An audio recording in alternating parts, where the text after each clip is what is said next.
સુરતના રાંદેર વેપારીના ઘરેથી 42 લાખનો એલસીડી ડ્રગ્સ હાઇબ્રિડ ગાંજો મળ્યો. પાલનપુર પાટિયા કૃષ્ણકુંજ સોસાયટીમાં હીરા વેપારીના ઘરે એસઓજી સ્ટાફે શનિવાર સાંજે ચેકિંગ કર્યું હતું. આ દરમિયાન વેપારીના ઘરના કબાટમાંથી એલસીડી ડ્રગ્સની 9 પડીકી 170 મિલીગ્રામ અને હાઇબ્રિડ ગાંજો મળી 42.65 લાખના નશીલા પદાર્થો મળી આવ્યા હતા. આ નશીલા પદાર્થો આરોપી વેપારી ડાર્ક વેબ પરથી માંગવતો હતો.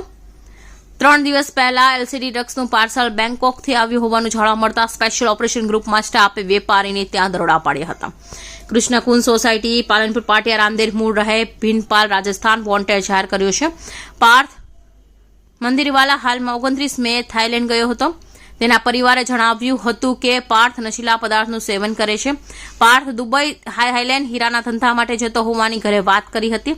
ડ્રગ્સના વેપારની આશંકા લાગી રહી છે. એલસીડીના 1 ગ્રામનો ભાવ 25,000 છે. 170 મિલીગ્રામ ડ્રગ્સ ઘરમાંથી મળી આવતા વેચાણ પણ કરતો હોવાની શક્યતા છે. પોલીસે જણાવ્યું છે કે પાર્થના પિતા હીરાના કારખાનામાં નોકરી કરે છે અને પાર્થ પરણી છે. મોટાભાગે થાઇલેન્ડ અને દુબઈમાં ધંધા કામ અર્થે ફરતો રહે છે. મોડી રાતે પોલીસે પાર્થના પરિવારજનોની પૂછપરછ કરી હતી. એસઓજીએ પાર્થના મોબાઈલની ડિટેલ્સ અને પાસપોર્ટ તપાસ કરાયા તો ઘણી ચોંકાવનારી હકીકતો મળી છે.